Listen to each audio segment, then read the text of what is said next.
Like mtu atakwambia biashara ya matatu iko na pesa sana. But now when you want to get to the details of it, you start using acronyms like ROI. Then mtu anakuambia we wacha hizo hapo. You have to get in to know.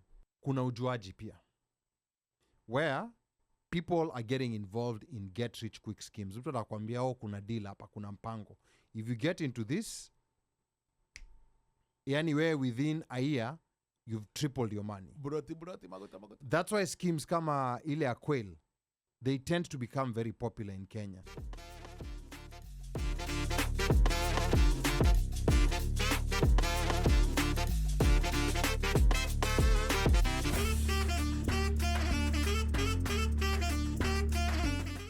The topic about money is very interesting. It's kind of sensitive.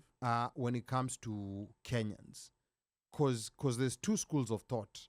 There's a school of thought where money conversations are avoided, tukule tu leo, let's just enjoy what we have today and figure out what's going to come tomorrow. And then, kuna ujuaji pia, where people are getting involved in get rich quick schemes. Mtu atakwambia kuna deal hapa, kuna mpango. If you get into this, anywhere within a year, you've tripled your money. That's why schemes kama ile ya Quail, they tend to become very popular in Kenya. Quail eggs. Ingilia hii biashara ya Quail, wewe umeomoka. And you'd find even very smart people, like falling for that and getting into it. And then you see the other thing is that in Kenya, I've also noticed people will speak in generalities. Like mtu atakwambia biashara ya matatu iko na pesa sana. But now when you want to get to the details of it, you start using acronyms like ROI. Then mtu anakwambia we wacha hizo hapo. You have to get in to know. You have to get in to understand. So there's that. People will, watu watakuchocha sana. Ati if you buy hii ploti sijui sehemu gani, within a year, hiyo kitu ime triple value. And you know what's interesting is that plotty, maybe it's being compared with something else in another area that may have certain returns. And you see, so the speak is going to be the generality of, if you buy in and you buy a plot, you're going to make money. Now, somebody doesn't break down certain things to you. Because unajua saa zingine kuna wase wako na ploti na si ploti walinunua. Wali inherit. Yeah. Which means ROI yao at that point ni zero. Yeah. Right? No ROI, like they don't have no, what I'm saying, when I say the investment in is zero. Yeah. They are already ahead of the game. Yes. So sasa jamaa nasema, let me build my ile nyumba waga ineto, ile nyumba ya gorofa alafu chini kuna maduka. You understand what I'm saying? Na najenga hiyo. Sindio? Then rent inaanza kudonjo. Now remember, if alichukua loan, assuming alichukua loan ama alipata kado, these things may come back faster for him than mtu alienda kanunua plot. Akanunua cash. Then akaanza kujenga. From scratch, yeah. So there are certain things that always get left out, and you have to really go sit down and do the nitty-gritty. And then now comes in our diaspora. Hapa ndio sasa, because we are dealing with foreign exchange, and that just throws the math off completely, totally. And people don't seem to understand it until it's almost broken down. You're given a karatasi brand and you're told, okay, this is how much money you put in, and you put it in the year 2000, and this is how much it was. Go ahead, Mika. Mimi nataka kuuliza tu swali. When we talk about money, yes. I don't know what at least as we talk about, tutoke hata kwa investments na mambo yote mbele, right? Let's bring it down a few levels. Okay. How do we talk about money in terms of family terms, right? Family? Do we talk about the properties that we have in inheritance, what you plan to do? Do we talk as with your spouse? Because ikifika story do Kenya uko ni story ya nani na benefit from nani, atuongeange ya story ya how financially literate are you.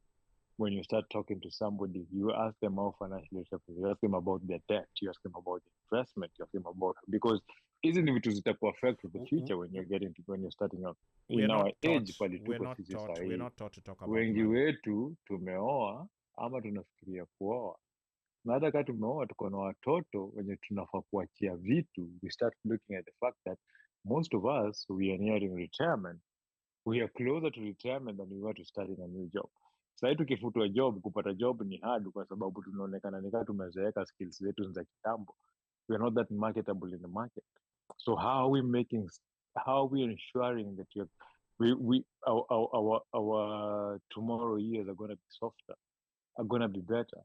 When you're looking for new jobs, how are we ensuring that you're not leaving money on the table? These are the conversations, like, as people, do we talk about them? When you talk to your friends, do you sit down and talk about money? Do you tell them about how, hey guy, do you have a trust? Do you have this? How have you left money by yourself? Because tunakaribia kukufa. Siulizana kama tuko na wheels. Now We kwa nini unaua watu?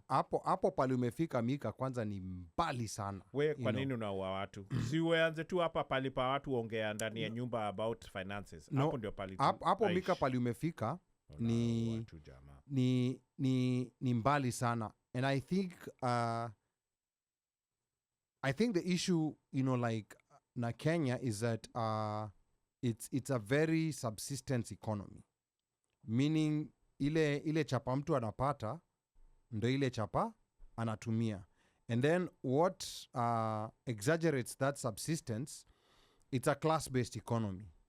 Sasa because I grew up in Nairobi West, and hiyo ndo class nilikuwa naishi, but now because of the economy imeenda, I can no longer afford to live in Nairobi West. So it's not an easy thing socially kumigrate na kudowngrade kwenda a different place where rent might be cheaper or cost of housing may be cheaper because of that social stratification. Now, because of that social stratification, you're kind of forced to keep up with the people, not even necessarily going up, but with the people within the social class which you are raised in. The benefit si tuko nayo is that we were able to exit and come to the US, and we were not there as our earning years were going up. We're not there within that social stratification. Because hapo ndo mnaona watu wana divide. When you're young, like you're right out of high school, there's kind of equality. Kila mtu ana hustle, either you're going to Kole or you're hustling. But now when years are going by, you're seeing people divert. The ones who got good jobs, wale bado wana struggle. You're seeing some people buying cars, some people buying houses. Kunaanza kuwa na hiyo separation that's active. So with us looking from outside, it's easy to say, kama wezi ku afford nyumba Nairobi West, like nenda Kayole ama nenda. It's easy for us to say from a distance because we're looking from outside. Yeah. But the social realities back home, they do not. Uko na social credit ya kumaintain bana. Yes, hiyo social credit wezi kuwa natoka Nairobi West alafu unaenda Kayole. Na by the way, sometimes Kayole inaweza kuwa hata ni nyumba ambayo unaweza ku afford kununua, which is cheaper, but then because of that social credit unaona hata Kayole ni mbali. Ambia mtu atoke Nairobi West aende kuishi Kitengela, mtakosana. Ya kwanza kwa vumbi. Mtakosana kwa vumbi. Hiyo place iko na vumbi ama Taronga. Na guess what? Ile renta nilipa Nairobi West kwa kabed sita. Kwa Nairobi West, ile renta nilipa Nairobi West kwa kabed sita ama kwa one bedroom. Sema kwa one bedroom nilipa 30,000. Kitengela atapata apartment kubwa ya 3 bedroom na iko na servant quarter na hiyo 30,000. Yeah, absolutely.